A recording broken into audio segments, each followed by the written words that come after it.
Thanks very much for joining us. Let's give either people, I think, time for some other people to join. People are streaming in. So let's give other people probably 5 to 10 minutes or so before we begin. In the meantime, when you just had your lunch, so maybe grab some coffee or make a drink and settle down while we wait for other people to join. And on the other note, I think if you join, you'll be able to see, or at least our host will soon be able to show a poll, a Zoom poll, asking you a question on whether or not you're practicing, discipleship, evangelism at your workplace at the moment. So do vote on that as well. We'll really like to hear your views. In the meantime, just sit back, relax, grab a drink, and we'll start pretty soon. See you then.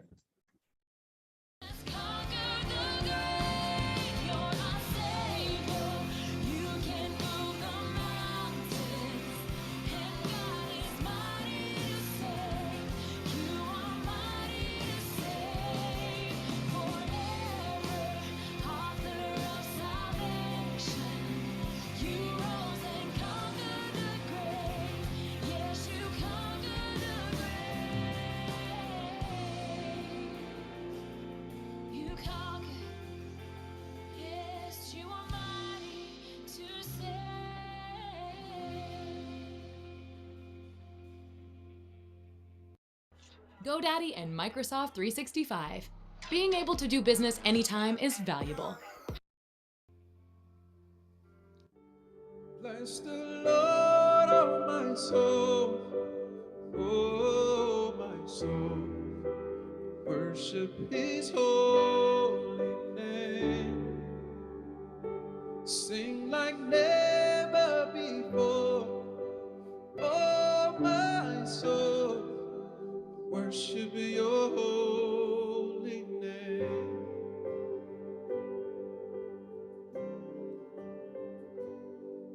The sun comes up, it's a new day dawning.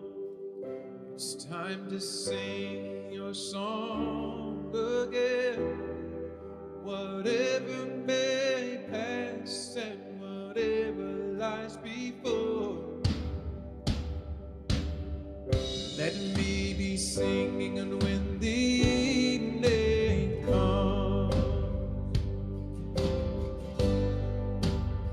so bless the Lord, oh my soul, oh my soul, worship His holy name, sing like never before, oh my soul, worship Your holy name. Oh, rich in love, and You're slow to anger. Your name is great, and Your heart is kind. For all Your goodness, I will keep on singing. 10,000 reasons for my heart to find. Bless the Lord, oh my soul, oh my soul, worship His holy name, sing like never before, oh my soul, worship Your holy name.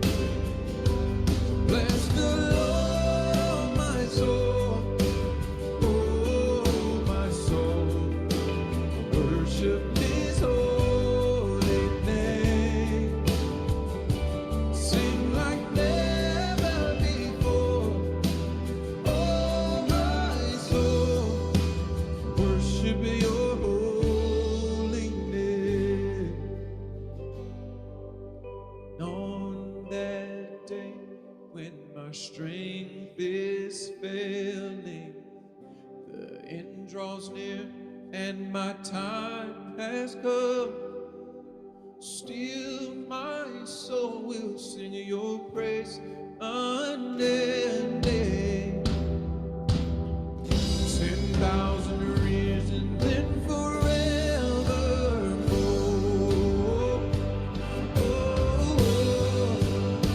So bless the Lord, my soul. My soul. Worship His holy name. Sing like never before.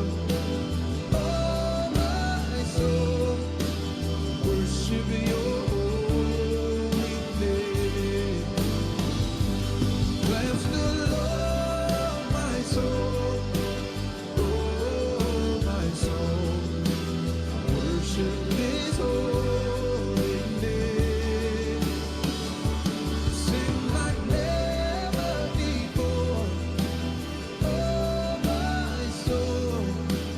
Worship Your holy name. I worship Your holy name. God, I worship Your holy name.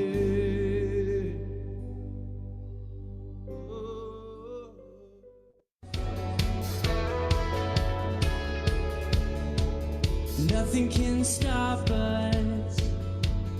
Nothing can hold us down. Death is defeated. Jesus, you have overcome. Yeah.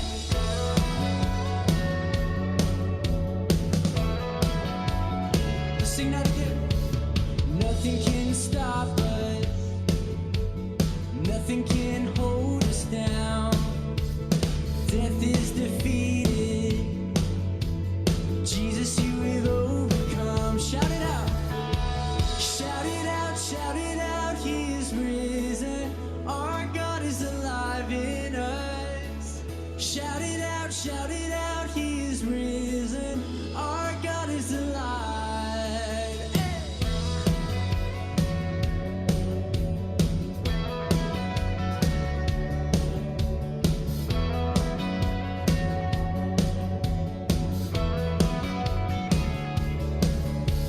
You will never leave us. Your love is like the morning sun, shining down on us. Jesus, you have overcome. You will never leave us. Your love is like the morning sun, shining down on us. Jesus, you have overcome. Shout it out, He is risen. Our God is alive in us. Shout it out, He is risen. Okay. Hi everyone, welcome so much to God and My Briefcase. My name is Galvin and I'll be your moderator for today. I hope you're at your lunch and you're not too sleepy. It's after lunchtime and it's perfect siesta time, but I can assure you we have three very interesting speakers today and there's a lot for you to take away from them. So stay tuned. So this morning, the elders talk about the Great Commission. They talk about discipleship and how we can move forward with courage, bringing discipleship forward, not beyond, just beyond the four walls of the church. If you're looking at beyond the four walls of church, what better place is there than the marketplace? If you think about it, the average adult or young adult spends close to 50 and 60% of their time at work. That's crazy. That's even more than you spend with your family, or that's more than you spend with your friends. And so that's, the best time and the best place for you to use that time productively for God's glory. I know now it's online, so it's lesser time you spend interacting with colleagues, but at the same time, you're still having conversations with your suppliers, your customers, and colleagues. And those are opportunities that we can all use to reach out to them and to make an impact. And that's what we'll be discussing today: how to disciple, where to start, and how we can evangelize to those in the marketplace. Not only in the workplace, but as you see later, our speakers will talk about broadly, even in areas of nation building, how we can impact people. So what we'll be doing today is starting off with a panel discussion. Our three speakers will introduce themselves. They will just share what they are doing right now in the marketplace. And also we'll be having a conversation, and we want to hear what you have to say about these particular topics. So when you joined, you saw a Zoom poll, and we'll be having that similar Zoom polls throughout the session for you to vote, and so that we can hear you. After the panel discussion, we'll then have a Q&A discussion where you can just ask whatever you want, and our panelists will do their best, and hopefully it will give you answers where you can put to good use. So before we begin, let's look at the results of the poll that we sent out just now. So the question was, are you actively discipling or being discipled or evangelizing at your workplace? And 73% of people, majority of people answered no. So I guess that's why you're at this particular workshop, to find out how to begin. And hopefully you will be inspired to start at the end of this session. So without further ado, may I pass the time to our three speakers, starting with Wen Lin, who will just give a brief introduction about themselves and explain and share with all of you how they are involved in discipleship at the marketplace right now. Wen Lin, over to you. Hi, thanks, Kelvin. Okay, so what I'm going to do is I'm just going to share my screen. But before that, I'm Wen Lin. I'm from the young adults in FGAKL. I'm currently working in a local bank. I look after the international compliance functions across all the overseas units in this local bank. But what I'll do is I'll show you some pictures, because if I'm going to share words, I think it's after lunch, right? Okay, so let me just share my screen. Let me know if you can see. Okay, are you able to see my screen? Can I put full screen? I can.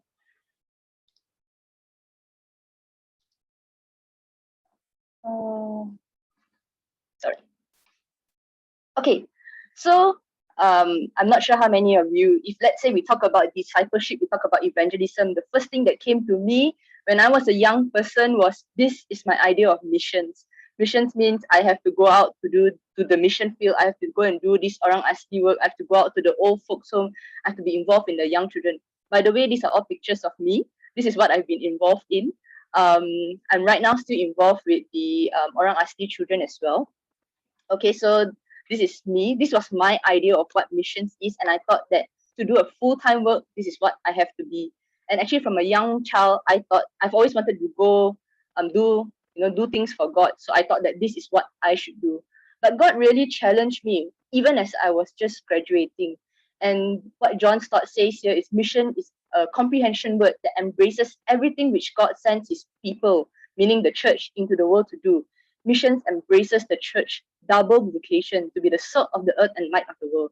And I think that struck a deep chord with me, because I actually didn't want to go to the marketplace. I wanted to do things for God. And my idea is, oh, that's the secular world, and I want to be in full-time work. But when I read this, I said, wait a minute. Maybe then my place is actually in the marketplace, when I had that calling. So this is where I would like to bring you today. I understand my calling as bringing the kingdom of God to the marketplace, and that's what I'm doing today, where I am. So I'm just going to share a bit of my story. So this is me when I first started out in the marketplace.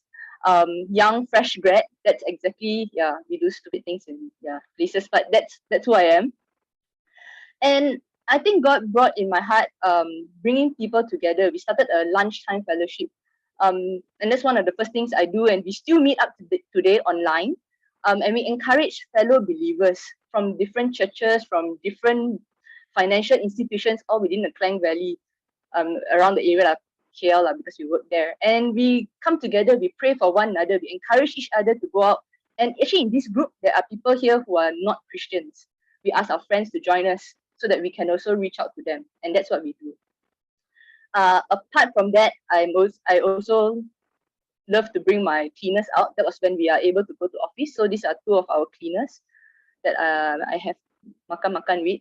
Okay, and Acts 1 verse 8b, this was the verse that, God said, you shall be witness to me in Jerusalem and in all Judea and Samaria and to the ends of the earth. This verse came to me before I joined my current place, where Actually, it's quite interestingly, Elder Dora, the one who also spoke and said that, this verse when he shared with me. And right after that, that was when I got my place where I am looking after the international function. And how do we disciple and what am I doing? Friendship, building friends. And so God has sent me to different parts of the world, which is such an opportunity. I've gone to Brunei, meet friends there, make friends. A lot of them have either left the organization, but we are still friends today. And I actually think that, this bombastic word of pastor, shepherding, or even missions. To me, the word pastor means shepherding. And how can I be a marketplace shepherd? How can I be a missionary? A missionary means sent one. So I believe that God has sent me to the marketplace to be a shepherd to the people around me, right? Of course, this another place in Cambodia, I met a lot of them. In fact, I also, while going there, I was able to even meet some of the mission organization. I helped to send stuff across. And also be part of the industry, building good governance. This is part of my work. Okay, so what does love look like? It has the hands to help others. It has the feet to hasten to the poor and needy. It has eyes to see misery and want. It has the ears to hear the sighs and sorrows of men. That is what love looks like. That's what Saint Augustine says. So I believe that in the marketplace, it's doing all of that. So of course, these are some of the things that I think during the MCO, sending gifts to other people. That's how we can still continue building connections, and that's what we are doing. And these are those that who have blessed me with. And one of the other things that I've done we have done together, I've gathered my group of colleagues in the marketplace. How can we be instruments of blessing to the people around us? And so we collected money, we helped organize to send all this kind of medical aid or the face shield to the people in the front line. So I just want to leave a last thing that was laid on my heart was the harvest is plentiful. Okay, I hope I didn't take too long. I'll pass back to Galvin. No, thank you very much, Merlin. Yeah, I think very good reminder to us that missions is not just about going to some faraway country or a faraway area to reach out to them, but it's right here, right at home, right? And even very simply in your workplace, that's your mission field right there. There are so many souls for you to reach out to. So thanks very much, Wenlin, and we'll move on to Christina, who will share her story. Thanks, Galvin. I think to many of you, I'm Auntie Christina. So Auntie Christina got no slides and nothing, so you got to focus on me. Okay, I hear that wonderful thing, and also encouraged to hear what Wenlin and the team is doing. And I think I always marvel what young people can do nowadays in the workplace. If I look back, when I started, there was so much more I could have done. So my childhood dream was that I wanted to be a missionary doctor, and I had these lofty dreams of being sent to some Timbuktu place, and because I think when I was young, I read a lot of books, about James Fraser being martyred for Christ in the forest of Lihu and stuff like that. But I think God had other plans, and he actually gave me scholarships after scholarships. So I actually was sent by the government to do chemical engineering in the UK. And after that, I was given another scholarship to actually do a postgraduate doctorate.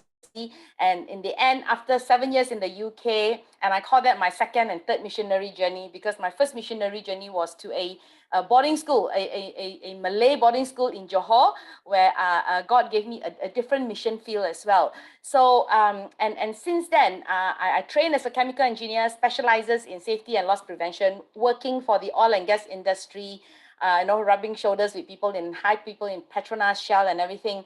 After 30 years of doing that role, technical, operational, commercial roles, being country manager for Malaysia for 7 years, the Lord just, actually with fear and trepidation, I stepped away from all of that.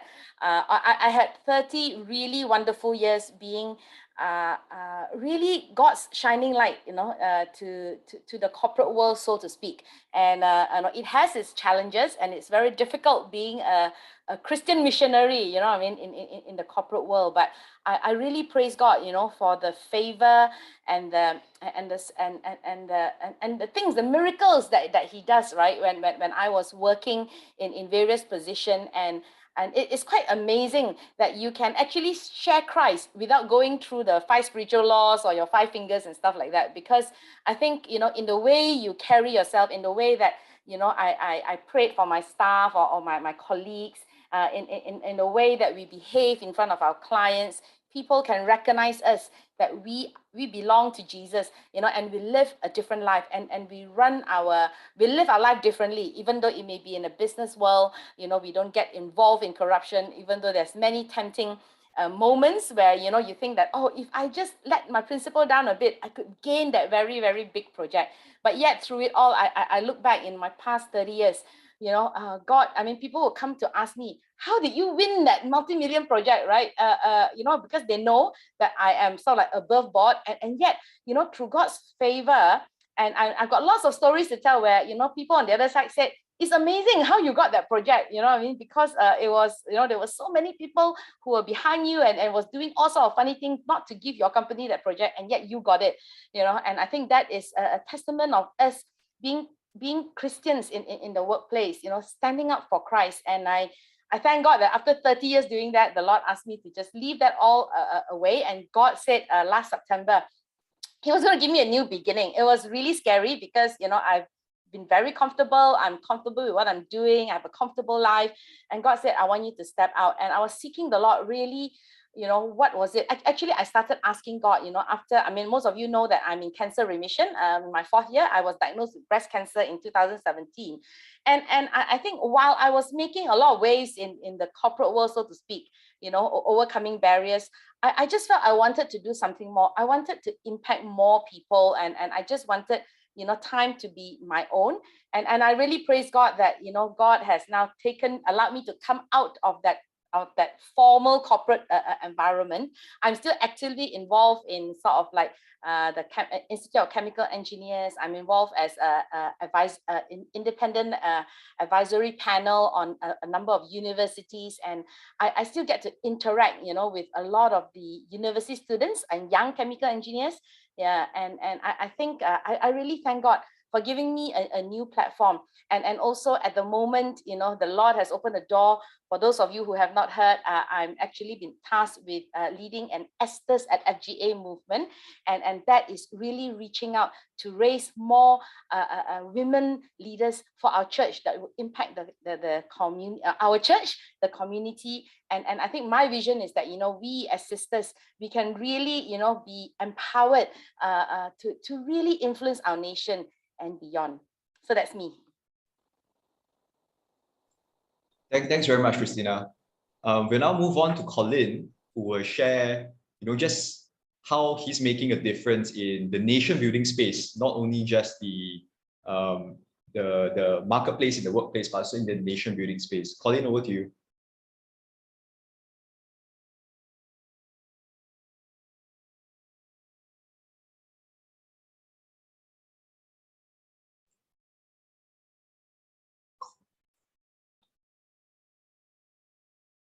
Colin, I think you're muted. Yeah, okay. I've been struggling a bit with my equipment for the past few minutes. So sorry about that, to switch equipment. Hi, so good afternoon, and praise God for this opportunity to share. My journey has been a really enriching one, and it's truly a wonderful opportunity to share with all of you today. So my background is I started as a legal practitioner, and moved on to become an entrepreneur.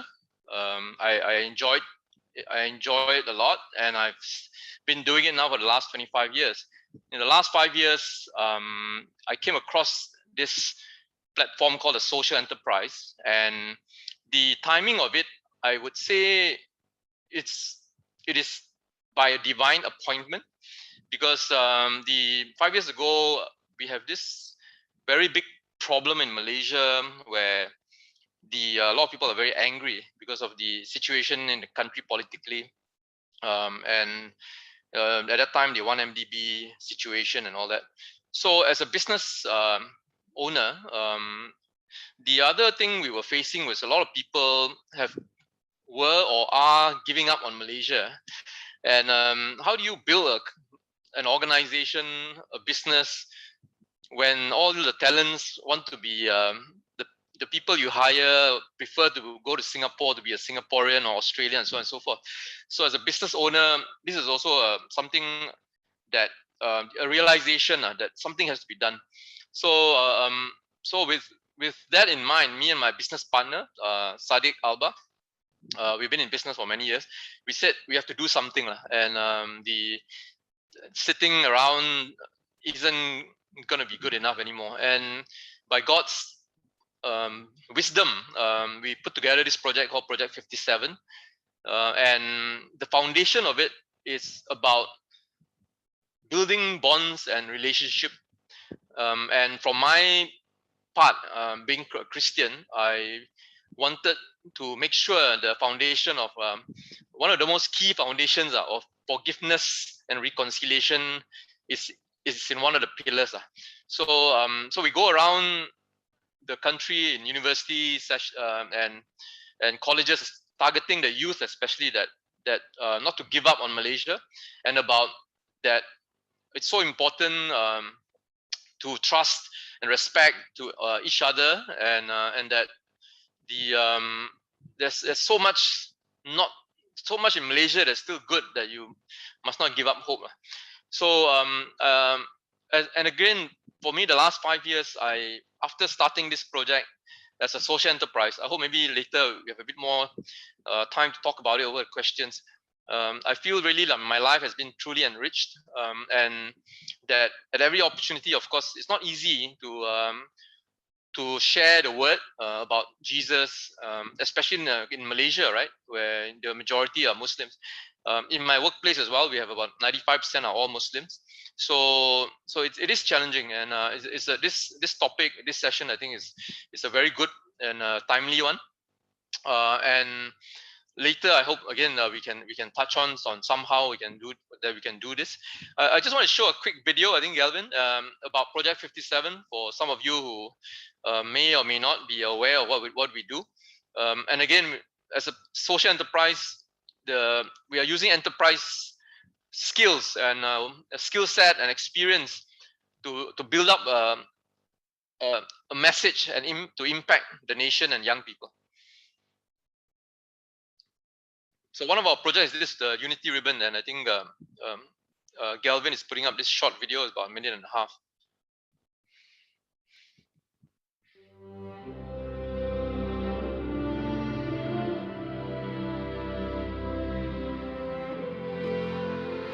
I'm really excited about the Unity Ribbon project by Project 57. The Unity Ribbon campaign is another way for us to actually bring people together. And what better way to actually bring people together is by making the ribbon. People from all walks of life, you know, whether it's orang asli, whether it's a university student, whether it's adults, people just like us, wanting to be able to remember the wonderful values our country has.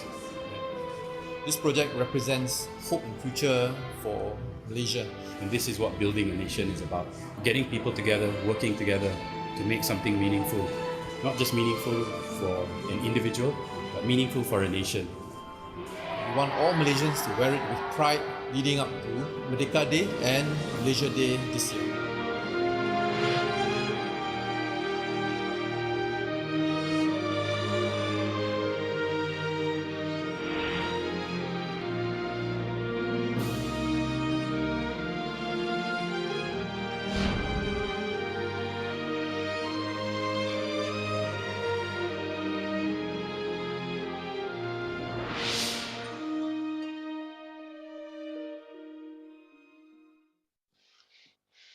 Thank you.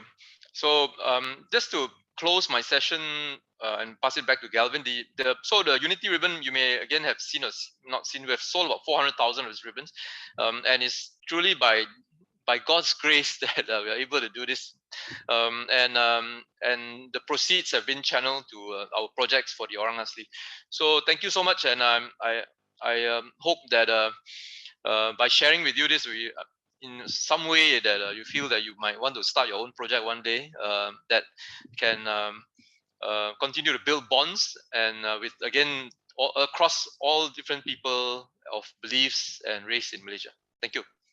Thanks very much, Colin. It's very interesting to see how you're bringing Christian values into the nation building space, you know, not upfrontly telling everyone you're Christian, but the values are there and how you're bringing that to people of different faiths.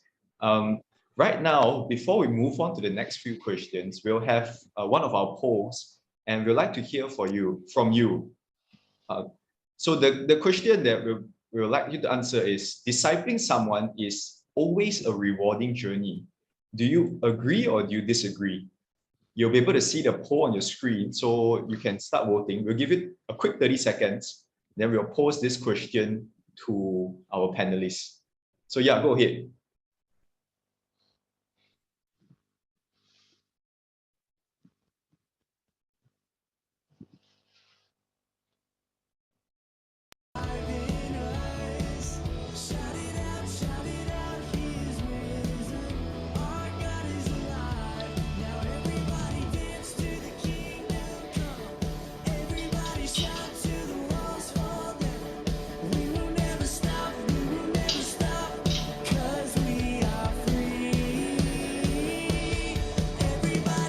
Okay, seems like everybody has voted. Let's see the results, and the results is an overwhelming yes. Discipling someone is always a rewarding journey. So I'll put that question to our panelists. Maybe we can start with Christina. What do you think, is discipling someone always a rewarding journey? So far it has been, and I think, you know, and I think my one thing is this discipleship journey is, it could be a short one, it could be a long one. Is it always rewarding? I think for me, you know, I can think of someone that has worked for me for 10 years. Okay, she was actually, I didn't select her, but then she became my PA when I became country manager. But I didn't realize that she was a young Christian. And basically, she also didn't tell me she was a young Christian, but then she always told me that you are a boss that is very different. And then later I found out through the years, I got to know her more. And recently she retired, and she wrote me a really sweet note. She said, Christina, God put me into this position, and if not for you, I would not have continued in my Christian journey.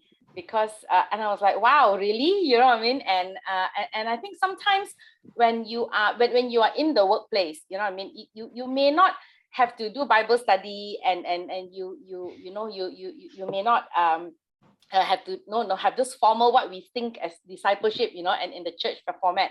But yet in the way you live your life, in the way you share godly principles, you know, I think that is so important, that even in the terms of discipleship, we think that we're discipling Christians. I think that is always there. But, you know, unknowingly, you may be also discipling non-Christians as well. And I think, you know, one very short discipleship journey for me was that I did a very short stint project in Korea. And at the end of that 3-month project, you know, one of the senior consultants wrote me a thank you note and said, Christina, thank you for showing me what it means, you know, to be a Christian in the workplace. So I think it's those little things that to me was really rewarding. But there have also been times where I've tried to chase after someone, you know, I mean, to disciple. And I mean, I have one now with a young Christian in my home fellowship, you know, and it's hard work, and I haven't seen any fruits yet. But you know, I'm not going to give up. You know, I have to keep calling, and don't want to turn up for prayer, you know, don't want to come and do Bible study, you know, try all sorts, you know, Chinese alpha, everything. Also, you know what I mean? It seems like she's not hooking on, so to speak. So I think, no, you will get people like that. And yet, you know, but I think what I want to encourage us is that really, I mean, being intentional in discipleship, in discipling someone, yes, but really as a Christian, you know, we should be, in the way we live our lives, you know, we should be impacting the people and zero in on, sometimes to me, I said, you know, it seems like against what we're talking about, like intentional, right? And yet at the same way, you know what I mean, you can actually disciple someone if you think about living your life intentionally for Christ, right? And you are actually showing them, you know, showing them how to be a better Christian, showing them how to grow as a Christian.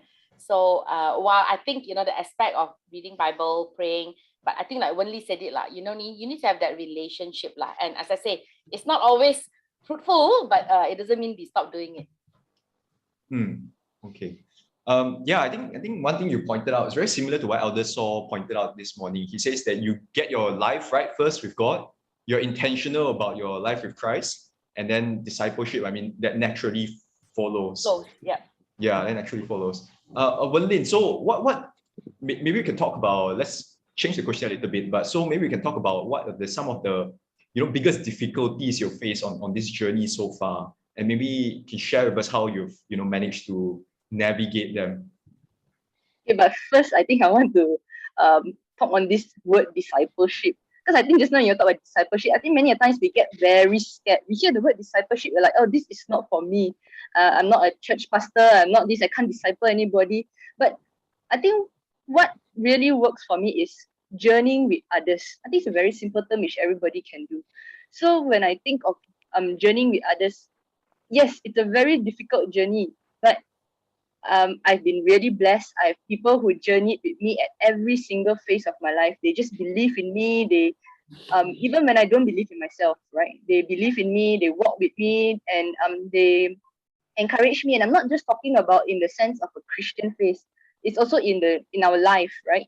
Maybe your bosses or your friends, and you talk about this journey. Why I think that it's difficult. I'm sure people will find it difficult to journey with me because I have my own mindset of how I want to live my life. My parents were like, "Oh, why are you so stubborn?" That kind of thing. So I think that's true. I've journeyed with so many people, with my friends, in my colleagues, and sometimes when you want to try to reach out to them and say this is best for you, they don't want to follow lah because we are also set in our ways, right, as human beings. But if they understand, or once they can understand that you are actually genuine, I think there's this one person which I was trying to pray for. I've been trying to pray for this person. The mother was not well, and I was like, okay, I just make friends with them. But over time, they're like, what are you trying to do? Are you trying to convert me? They hold that kind of impression. But that wasn't what I was doing. I was actually just trying to be friends with that person because I genuinely want to walk with that person, right? This person's going through difficulties. And for me, that's how I overcome it, because once they see past that, they know that you are genuine, you really care for them, then they will open up. And eventually I was able to even pray for them. I was able to bring them to come to church as well. So I think for me, it's really about genuinity, right? And yeah, you're right, in that sense. It's difficult because everyone, they don't know your intentions, right? And the last thing people want to know is you're only doing it for the sake of getting some numbers or whatever you're trying to do lah. But if they can see that you're genuine, you really care for them, for me, I think that's what. So I think there will be difficulties, but you can push past that now. Yeah. That's my thought. Thanks, Wendy. Yeah, I like how you put it's not just something for pastors or like senior leaders, right? Discipleship at its core is journeying with someone, just being a friend, a simple friend with that person. You can think of, I'm sure we can all think of many times in our life where we just needed that particular person to be there at that particular time for you. And that's essentially what discipleship is. You being there for that person at that particular time and encouraging them. Yeah. And it's so simple as being that, you taking that effort to. Colin, how about you?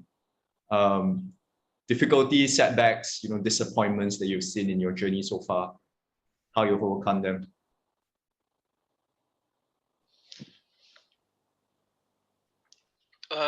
Galvin, just for a tech issue, every time I try to unmute, it seems to be telling me the host is not allowing me to unmute. So I don't know, it's a setting somewhere on the side. Just to let the technical side of it. Okay. So discipleship, for me, the challenges, I'm not a very good at telling people about my faith. I from young, very shy. Will people look at me? I'm trying to convert them and all that.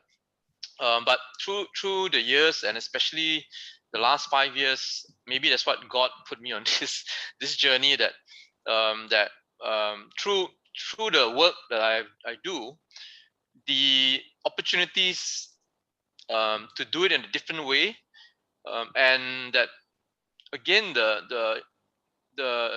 what Malaysia currently is one of our biggest challenges today is that people have lost trust with each other between races, right?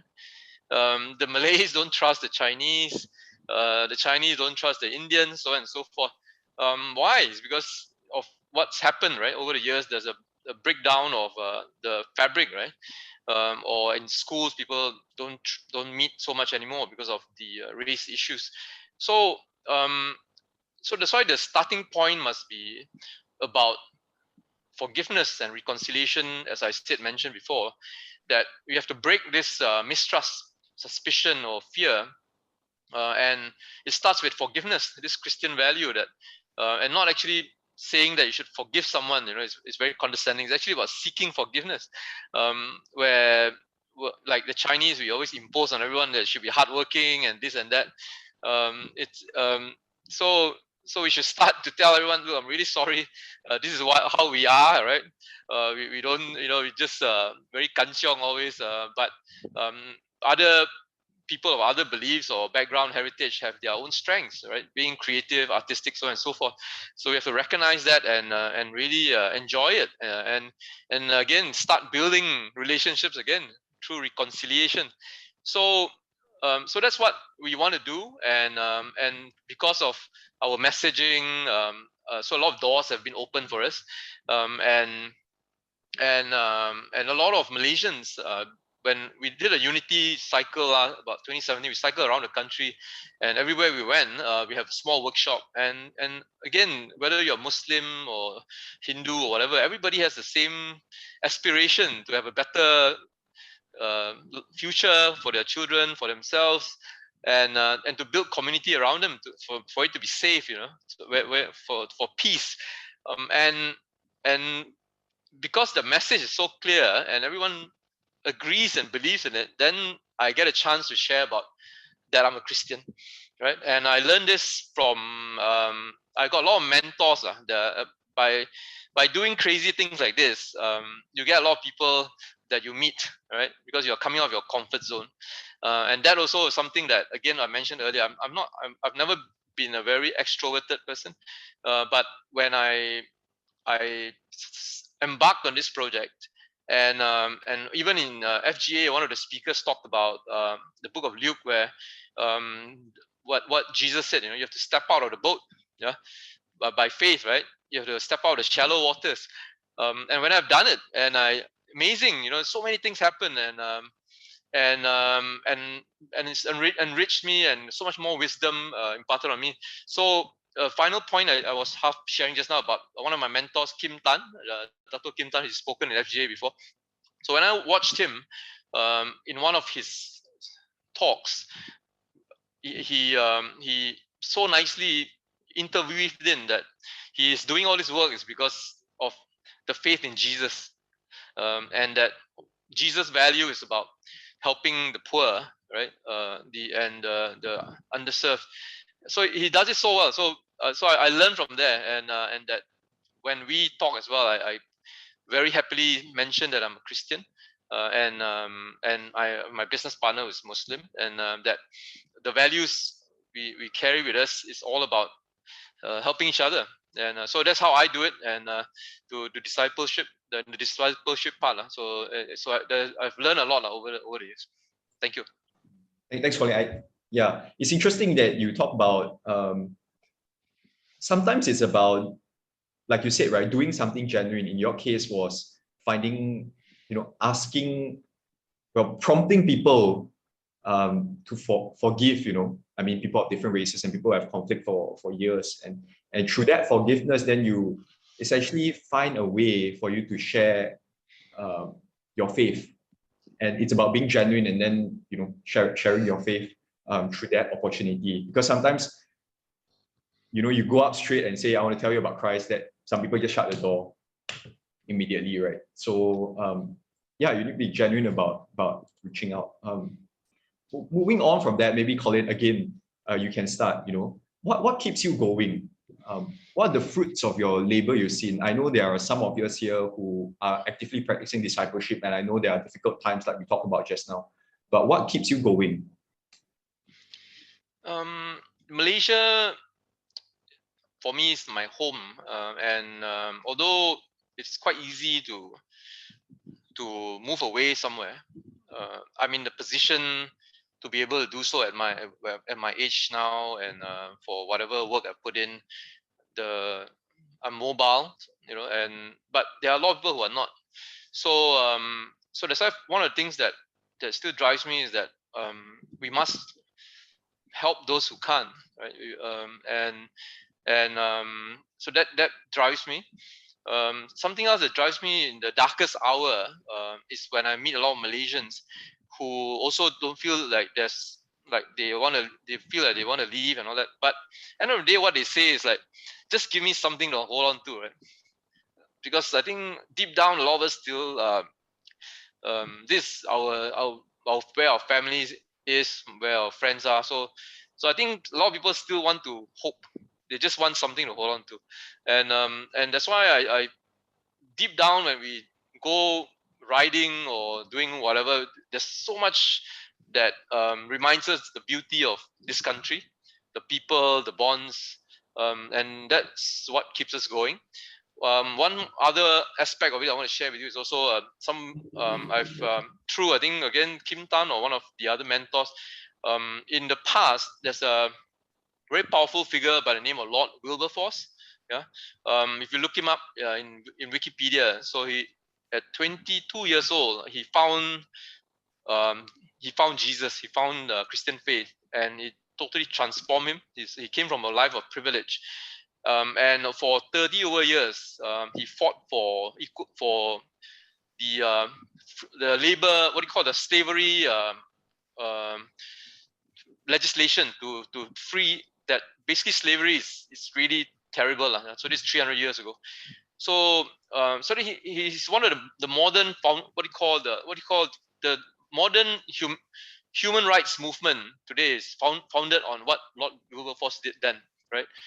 So because at that time England was a terrible place, so Lord Wilberforce, for me, inspires me that it takes time, right? It took him 30 over years, a lot of patience, and finally England was better for it later, as a developed country, and respecting human rights and becoming a beacon of hope for the world. So these are the things that keep me driven and to keep going. That it takes time. So Malaysia needs time. Yeah, we are a young democracy. So for whatever we are going through now, it's just part and parcel of the growing up and making it better. Yeah. So that's what drives me. Christina, how about you? What keeps you going? Yeah. Right. I think when I was doing my university in the UK, there was this big movement about asking Malaysians to come back to Malaysia. And although a lot of all my brothers and sisters, they have now become Australians. I think Martin and I really felt that God didn't make us Malaysians by accident. So and then I shared earlier, how I was in the corporate world, and actually, I got singled out before. I had somebody, my bosses wrote in my review, in my annual review, to say that, oh, she wrote something good lah.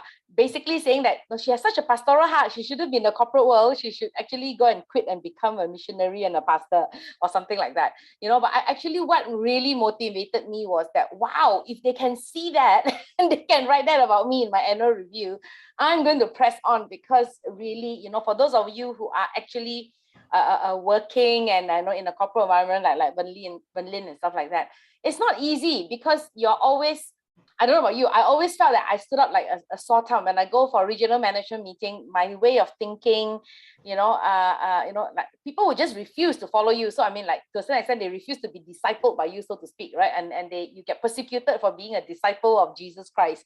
But I think that is when I actually, those are the moments that really spur me on. The notes I shared, about people, the project team members or staff that actually felt that I have actually inputted into their lives, so it's sort of like the thing is, it's not easy. Like that was what I felt. I remembered when I got promoted to sort of like board level, and I was telling Martin, every time I went for a regional management meeting or whatever, I come back, I felt horrible because the things in the world doesn't seem to be going against the grain that I want to run my life. But I think the challenge is that for us as Christian in the workplace, that God has put us in there, right? And that we must make that difference. We must have that comment that people recognize, that you are different, that you seem to want to champion the cause of the weak or the people who are overlooked. One of the examples I had was I was always championing the staff, the faith or the rewards for our business support people, and I always stood up and I said everybody should be equal. I mean, not like Wilberforce lah, but I actually went, and actually the whole people like look at you like, what do you mean? You know what I mean?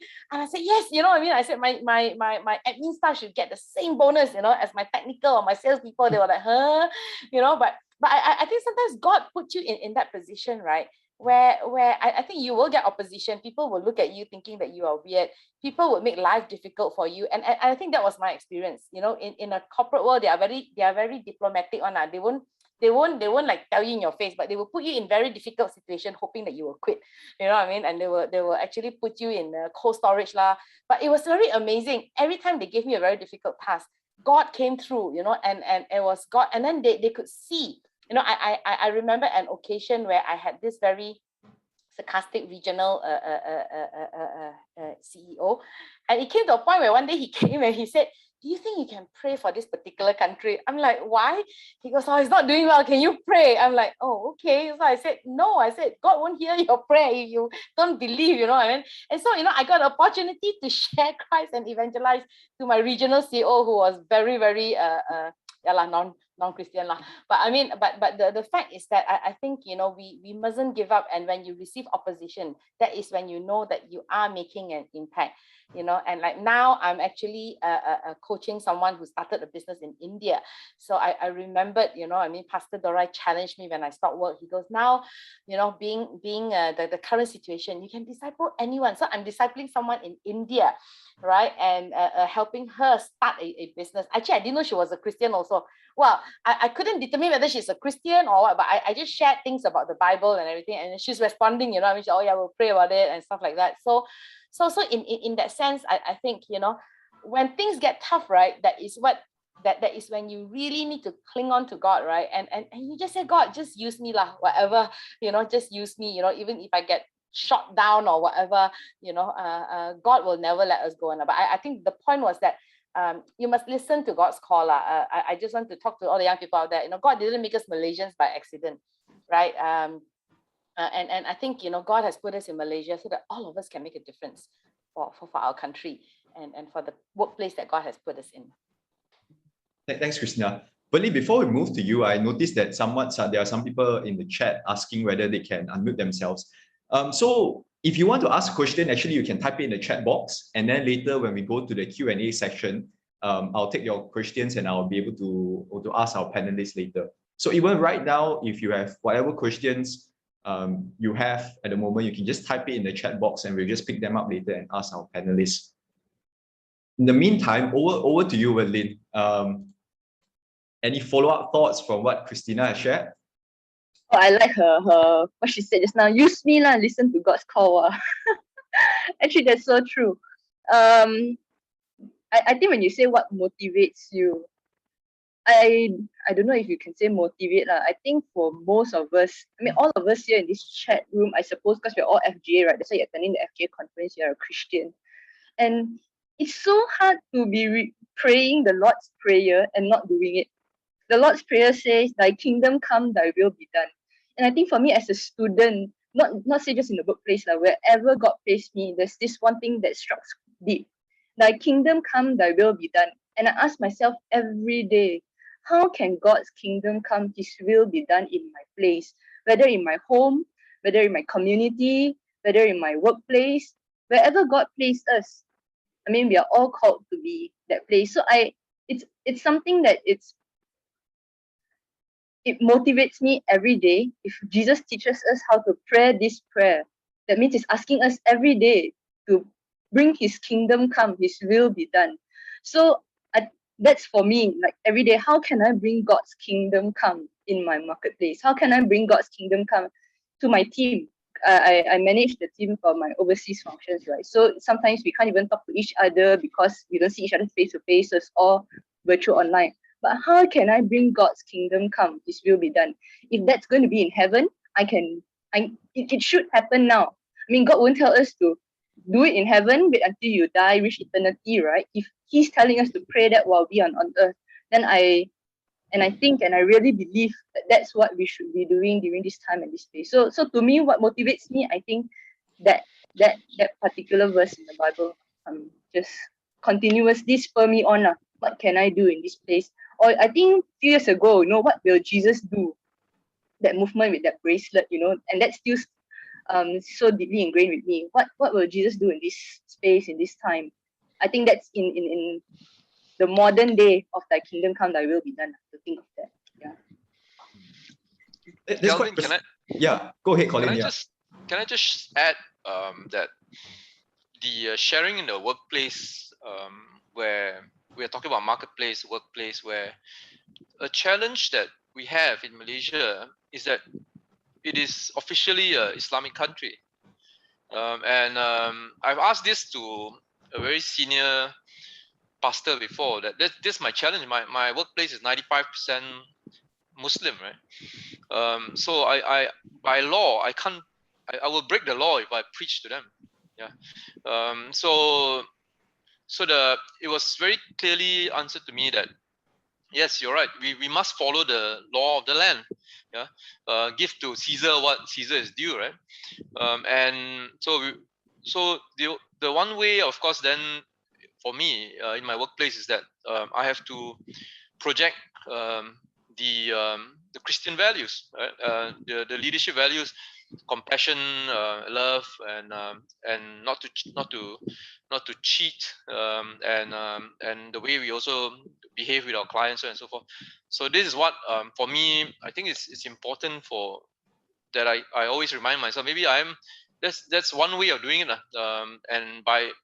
and not to feel pressured that you must tell all your Muslim colleagues about Jesus and Christianity, because sometimes that's what a lot of people feel, that they feel they're not doing enough. But to know that actually, again, that there is the law of the land that sometimes prohibits us to push it a bit too far. Thank you. So it's about, in these type of situations, it's about being the example, showing Christ through being that example. Yes. What you do. Verlene, I just wanted to say that I pray that same prayer, Thy kingdom come, Thy will be done, every morning when I wake up. But whenever I pray it, I think of it more as Thy kingdom come, Thy will be done means God doing something, rather than I think about what I can do to bring God's kingdom, here on earth. So thanks very much for sharing that.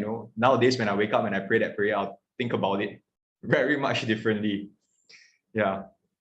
We'll have our third poll now. So just now at the beginning of the session, we talked about we were polling, and most of you said no, you have not started evangelizing or discipling or being discipled by someone. So we'd like to know why. Why don't you start? What are some of the biggest challenges you face? So the question is, what are the biggest challenges you face to begin discipling or evangelism in the marketplace? Do go ahead and vote, and we'll post this question after that to our panelists.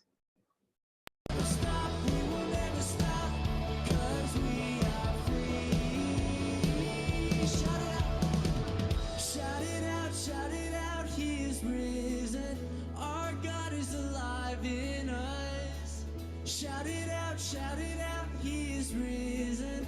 Our God is alive. Shout it out, He is risen. Our God is alive in us. Shout it out, He is risen. Our God is alive. Now everybody dance to the kingdom come. Everybody shout till the walls fall down. We will never stop, we will never stop, 'cause we are free.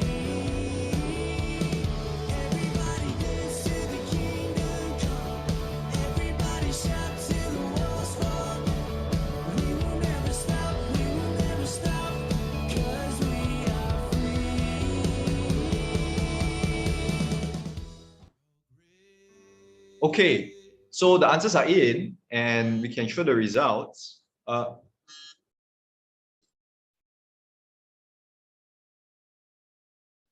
can show the results. So the top two answers is what the biggest challenges they face is the fear of being judged, and I don't know where to start.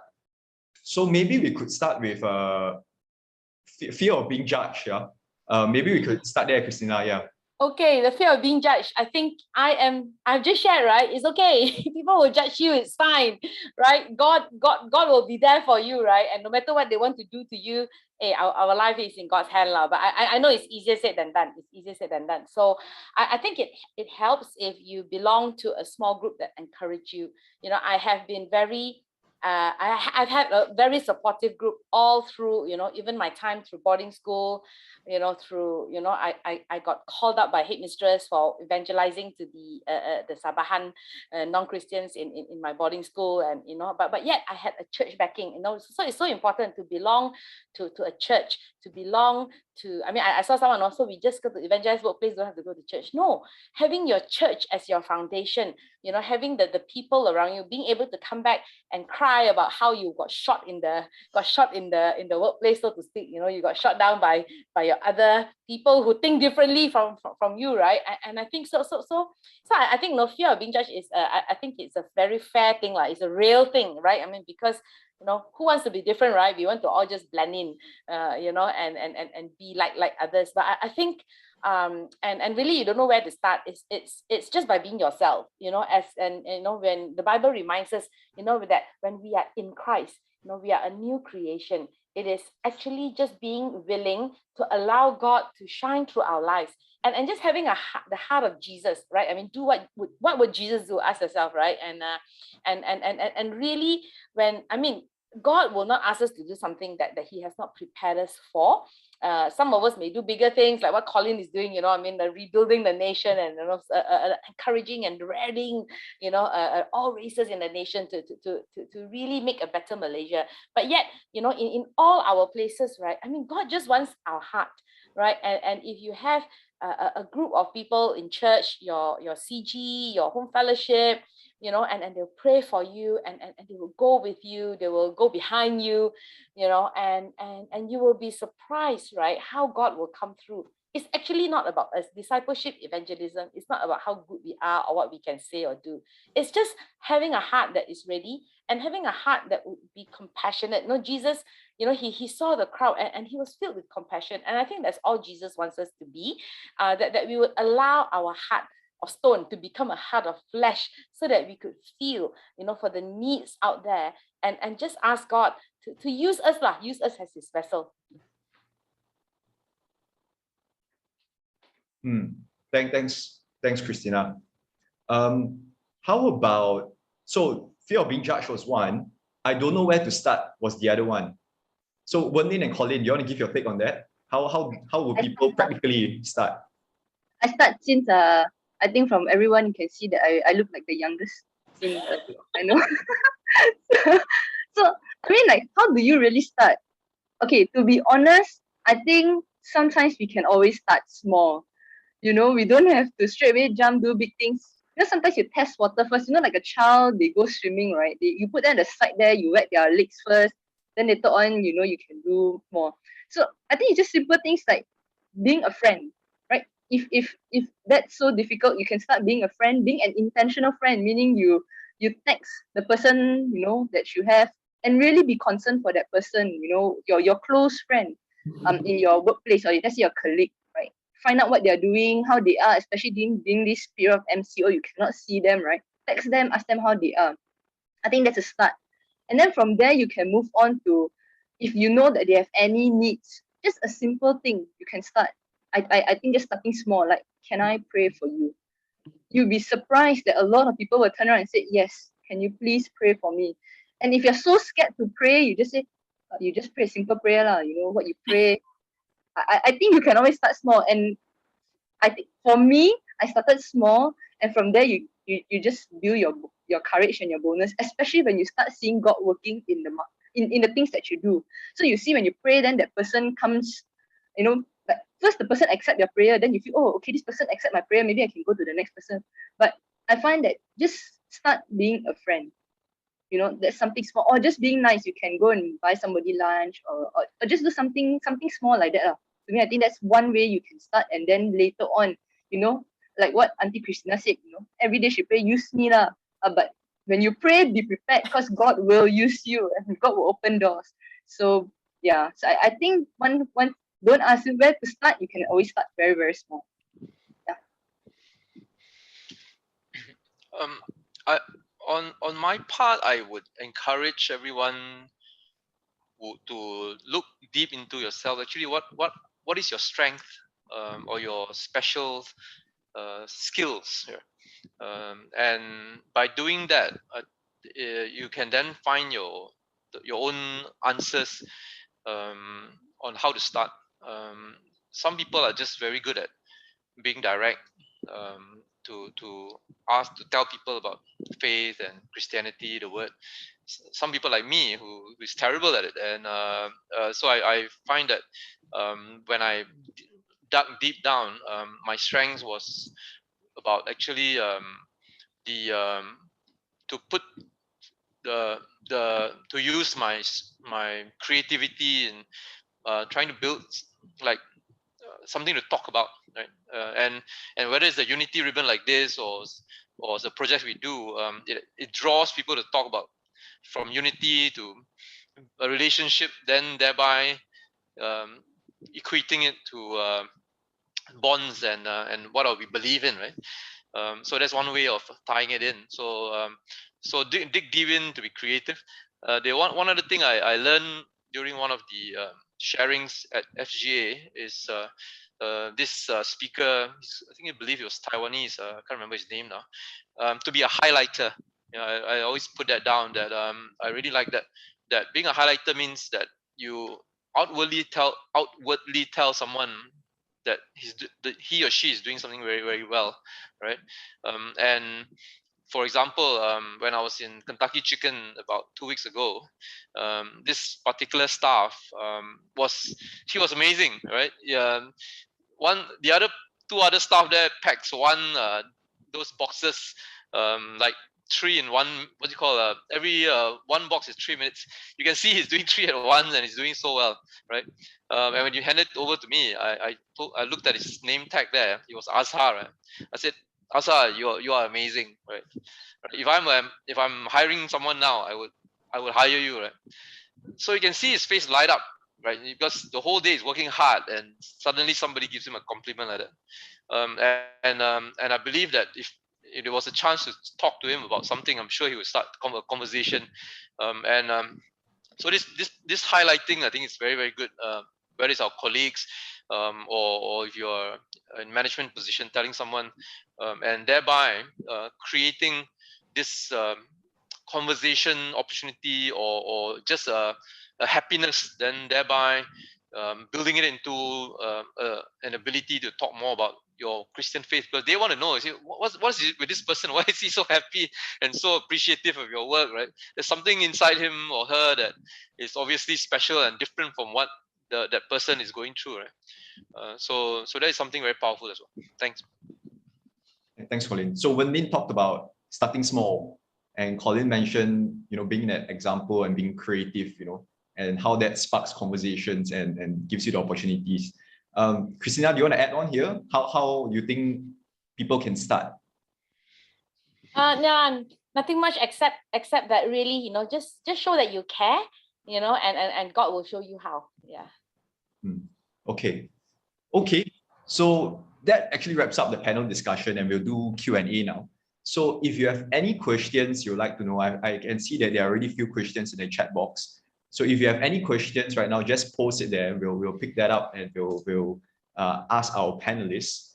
But maybe we can start with Janice's question. So it's quite a long question, but I think if I could sum it up, it seems that if the question is, if there are unethical things going on in your workplace, and you are pressured in some way by your bosses or your colleagues to do those unethical things as well. So the question is, how do you, I think, wisely sort of navigate the situation? Yeah, anyone want to take that question?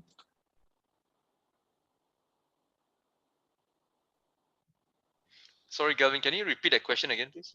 I think what Janice is getting at is that if there are unethical things happening in your office right now, so things like maybe you pay under table and things like that, how and you're pressured, by maybe your boss or other colleagues on how to navigate the situation. So how do you wisely essentially navigate the situation without being fired?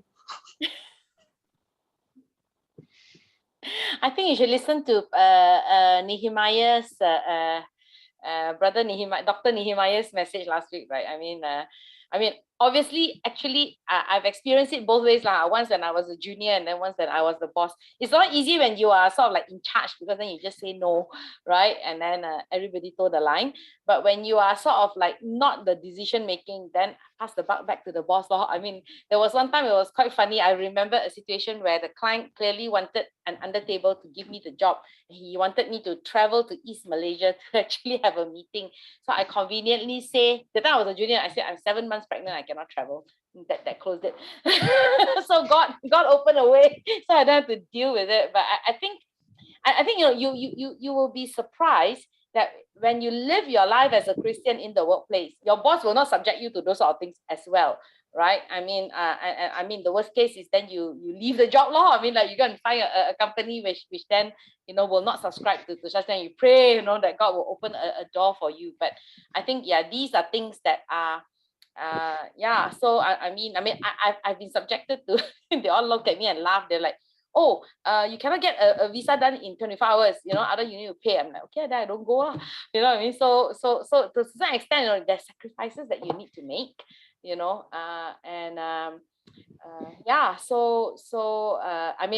was also sometimes it was quite funny in some embassies. They said, oh, you need to pay extra. So I said, is it a bribe?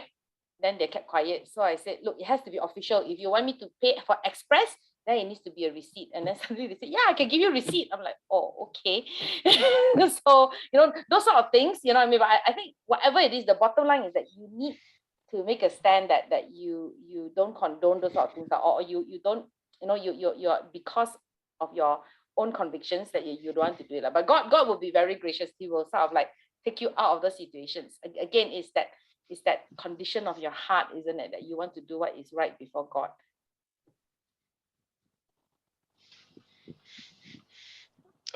I'll share that it's a very tough one, especially in the culture that we are in, and especially in business, the temptations are plenty, always coming, and in the past, maybe 15 years ago, in my industry, is very rampant. Yeah, most of my clients are GLCs and so on and so forth. But I'd say that like everything else about our journey with God, with Jesus, it takes a lot of, it's a long haul, basically, right? It needs a lot of patience, and initially you will fall, you will make mistakes, but you will learn, and you slowly build your faith. And I am very, very thankful today that a lot of my clients no longer do that. And my the temptation, or let's say the requirement to pay to get deals and all that, is no longer as bad as it was before. I wouldn't say it's not there today, but it's a lot less, and thereby I thank God every day that I have clients who I don't need to bribe. But I think this is takes time and patience, and that I truly believe God will bless me, bless you, bless everyone who at every turn gets stronger, and you will fall, and you will get up again, and as you continue to confess to God and continue to be stronger, to be able to resist it. Yeah, thanks. I want to chip in. I think for me, it's like, I think one of part of the questions is, what about if it's something small? I think Janice mentioned that if it's something small, and well, before I was where I am today, like when I was reporting to my manager, it's just a simple thing of like changing the report numbers. Sometimes your boss asks you to go and change your report numbers, and I can understand how that feels, because it's like your boss asks you to do, right? Then just do lah. If not, your KPIs are going to be affected, and all that kind of thing. So when I was asked to change the numbers in the report, when it happened to me a few years ago, I actually sat there and I'm like, what do I do now? Do I just change the report numbers? I mean, it's just numbers, right? At the end of the day. And I sat there thinking about it, like, how do I approach my boss in that sense? Of course, I spend a lot of time praying, sweating, because, it's different, I guess, if you're right at the top. Like now, I tell my boss, I can talk to my boss. But at that point in time, I'm like thinking, how do I talk to my boss in that instance? So I definitely pray. After pray finish the day, I go and tell my boss, I'm sorry, boss, I can't do this. My boss said, why? Just change the numbers. What's so difficult? I asked you to ask, but I didn't ask you to change. I'm the one who asked you. I told him, I said, my stand is I will not be able to change this for you. I said, if you want to change, you will have to change it yourself, but I'm not changing this for you. I spoke up to my boss, but very nicely. I didn't antagonize him. I just told him I can't do this for you. And before I left, I think some period of time, my boss told me that you are a person I can trust, because I know that when you do something, you will not do it, just simply do. And I think that speaks a testimony. If you can change numbers in the report, you can change everything. So sometimes it may take a long time. He never asked me again, because this fella don't ask. And he every time he wants to do something like that, he will never involve me, because that I will walk up to him and tell him, I'm sorry, boss, I can't do this. And yeah, thankfully that worked out well. I mean, he didn't penalize me or anything, but yeah, just sharing. Thanks, Wenlin. We have another question from Bin Mao. So I think he asked this question earlier, and he says, how do you have more experience in the core of discipleship, and in what other areas?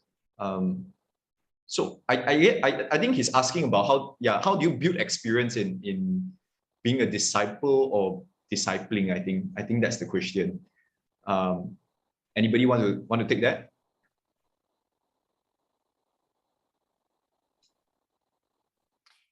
I think we can always start small, you know what I mean? I mean, like baby steps lah, like when Lynn was saying, right? You can wet your water a bit, your leg a bit by the pool. And I mean, I think just ask God to send someone, right? Just one person that you can help, that you can encourage. And then when you see that you have helped that person, then it's quite addictive when you're like, oh, I want to help more people. I want to, impact the world. And oh God, then you use me lah, you know what I mean? But I think just start small, and I mean, you will get disappointed, as I say. Sometimes I go and ask 5%, only 1 or 2% wants to be discipled, and some people think that you're so capable. Why are you so interested in my life? Why you want to care, right? But I think just ask the Lord to show you, because there's a lot of people out there. I mean, I one of the challenge I had was that, do we only disciple Christians? But I think that, when God asks us to go and make disciples, it doesn't mean that you just go and find a Christian, right? It's also finding non-Christians out there. And you can still make a difference, you know what I mean? And in discipling them, maybe, they're not Christians yet, right? But you can make a difference by helping them to, grow and achieve, and helping them in their daily lives and stuff like that. Like for me now, I'm very excited about being able to disciple young engineers, right? And I may not do it on a one-on-one, but I have small groups of people whom I coach, and I mean, the word coaching is very right. But I mean, to start small, you don't get to sort of like Colin Sui, in sort of like 10 days or even 10 years, right? It takes like 20, 30 years. That because it's your experience, that will actually, God will use to prepare you to be able to launch you out, to really make disciples of many nations. But first, let's just make a disciple at our place lah, or in your school or in your house or whatever. Yeah. I can share from my perspective of this discipleship. I've always said earlier also that I'm a very reluctant discipler, very poor at it in the past. That's how I felt. But the dangerous part is when you ask God, let me learn how to be to do this. Right? Opening up yourself, very dangerous, because before you know it, He answers you and puts you on the journey, right? And of course, I say it in a bit of jest that I think in that it is such a there's such beauty in it and such a wonderful fulfillment if you dare do it, right? I would dare all of you to do it, and whether you want to do small, like what Christina said, or you go big, right? Go big or go home, right?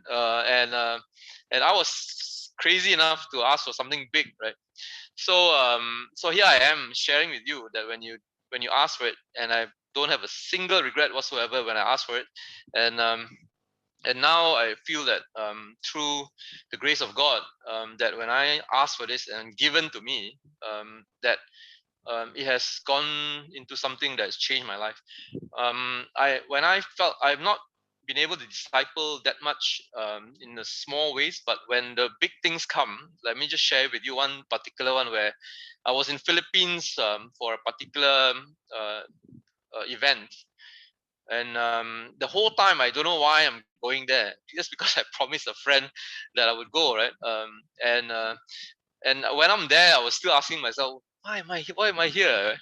And little did I know, actually, when I was there, I was being used by God to share my testimony and speak to these two Americans, right? Okay, and to cut a long story short, basically, I then realized God was using me to disciple, right? And today, last year, one of them invited me to go to United Nations in one of the special assemblies to do with this kind of what do you call unity, right? Social cohesion and all that in the United Nations. So I'm like blown away. I'm like, wow, But last year, unfortunately, it was postponed because of we are unable to travel. So that's why I think once you start asking for it, when you're praying, when you're speaking to God, to that you want to do it, you will see the doors start opening, whether in a small way or in a big way. It's up to you. But it really enriches your life, like what it has done for me. And I really still continue to look forward to continue this journey to see where God leads me to. Thank you. Thanks, Colin and Christina. We have another question here. So now, things are moving online, you hardly meet your colleagues. So so the person is, so Wenli is asking, can you share an example or experience of marketplace discipleship virtually? Or rather, we can also add on to the question, I guess. So now that it's more difficult to be reaching on to your colleagues, your partners, customers, suppliers, how best, what type of strategies rather you can use, can you go through virtually, I guess, to reach out to people? Yeah, and any of you want to take this? Yes, I do the past year, I do all the thing virtually. Thank God for Zoom, right? I mean, I connect with the university students, through Zoom. I connect with my business partners in India, in Melbourne, we walk through, one of my business partner actually, went through prostate cancer diagnosis and stuff like that. And we were able to share Bible verses through WhatsApp, although some of them were not Christians in that group, right? But I think it's about being bold. It's about being bold. And I think, I see that there's so much more possibilities because we are virtual now. Because they cannot say got no time to meet, right? Okay, even though early, late, whatever, short, long, we can call for a meeting quickly. Even now, meeting Zoom very mafan. Just WhatsApp call also can get 8 people on, to pray for each other and stuff like that. And like now, the Esther's group, so to speak, virtually, right? I mean, we can gather together every Tuesday morning to pray. So we went from limited to 8 people to now we use a Zoom link, right? Because then anybody can dial in, to be able to pray together, right? So and we do virtual coaching sessions together. We do the mentoring paradigm together. So I think we talked about, I think the elders talked about Sky Church, right? I mean, so I think, at first when we had that commission that M100 is impossible, right? And I think it's already, if you look at every Home Fellowship as a house church, we are more than 100. Not that every one of your YA CGs, right? I mean, you can be a church in itself, right? But now the challenge is that will we be able to reach out and make 100,000 disciples, right? And I think it's possible because of technology, yeah. And some of us are doing it already, yeah.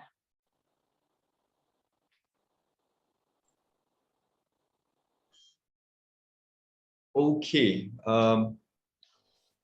Okay, we have two other questions here. We have 5 minutes, but let's just do a quick fire round now. Wata asks, what if you had to start what is the one thing you would have done differently in the aspect of marketplace and discipleship if you can restart your journey in the workplace once again? Colin or Verlene, do you want to take this? What's the one thing you would have done differently if you were to restart essentially your journey again? Verlene, you want to go? I don't know about restarting. I don't think I think in my place, I don't think I regret anything. But what I want to do more, actually right now I'm actually thinking of how I can actually do gather people, because we have done alpha in the workplace, like during lunchtime. We have done that physically. But now I'm thinking like, now that I'm always thinking about, if God placed you there, that there must be a purpose, there must be a reason, right? So for me, it's what can I do now, especially in my marketplace, in where I am, as to the people that are not within Malaysia, because most of my colleagues are actually all abroad. So what can I do? How can I reach out to them more effectively? Now it's like one-on-one. I'm just thinking, how can I do like something more? Like last time I could bring my friends for alpha. So can I do alpha in the workplace online? So these are the things that I'm actually thinking of. So I'm not sure about restarting it. I think thankfully, because I had very good mentors like Annette Anna and Annette from the former General Secretary of FES, when she challenged us as young people. So I think for me that has always been the mindset. So it's more of what's next. Yeah, I hope that answers. Yeah, thanks, Wendy. And maybe the last one for Colin. PJ Tan has this question: how do you respond if you're being invited to another religion's essentially event, a religious event, and how do you invite the same person to Christian activities? When you get invited, you should go. I went through the same thing 3 years ago when the mosque in where I lived, the area where I lived, during Chinese New Year, this mosque invited all the community people to have a Chinese New Year celebration in the mosque. Yeah, so there are people. Somebody asked me when I mentioned this, said, "Yeah, you better don't go. They're trying to convert you to Islam, right? That's the whole reason." So I said, "Well, look, it could be, but it of course also could be just a community event where they are trying to build bridges. They are trying to reach out to different people, and if we don't accept the invitation, it is now again it's about disrespecting people who invite you. It is not our culture. Is actually in Malaysia or Asians. Yeah, we are very open to inviting people to your house, so on and so forth. So if somebody invite you to their mosque and you don't accept it, it's also not right, right? So I went there, and I tell you, it was one of the most beautiful event that I've attended for a long time. The mosque, they really put it out of their way to make all the people who came feel part of the community, right? And yes, they talked about a bit about Islam and about their beliefs, and that actually they are trying to show that Islam, the issues with extremism and terrorism, all that, it's not them, right? And then they explain about interfaith, that actually they are the young leaders in that mosque are part of interfaith what you call movement, where they are Muslim youth go to churches, they go to Hindu temples, and by doing so, it's about being aware of each other, so it's back to where I believe that it's actually about living in peace, right? And that by doing so, respecting the others. And again, in Malaysia, it's against the law for us to convert a Muslim to Christianity. That is the law, right? Proselytizing. So as I described earlier, that is in the word, right? That Jesus himself said you have to give to Caesar what is due. This is the law of the land.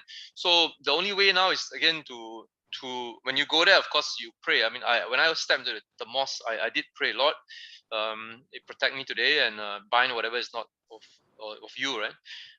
But when you're in there, actually, it's about, when you see that it's about humanity and relationship building and you being a good neighbor, a good what do you call a Christian of Christian faith, to tell them, to speak to them about community issues. I think that for me is what would be the right way to do it. Yeah. All right. Thanks, Colin. So with that, everyone, thank you so much for joining us here today. I hope that you took something from this session and you will feel inspired and you will feel like you know where to start tomorrow and going on.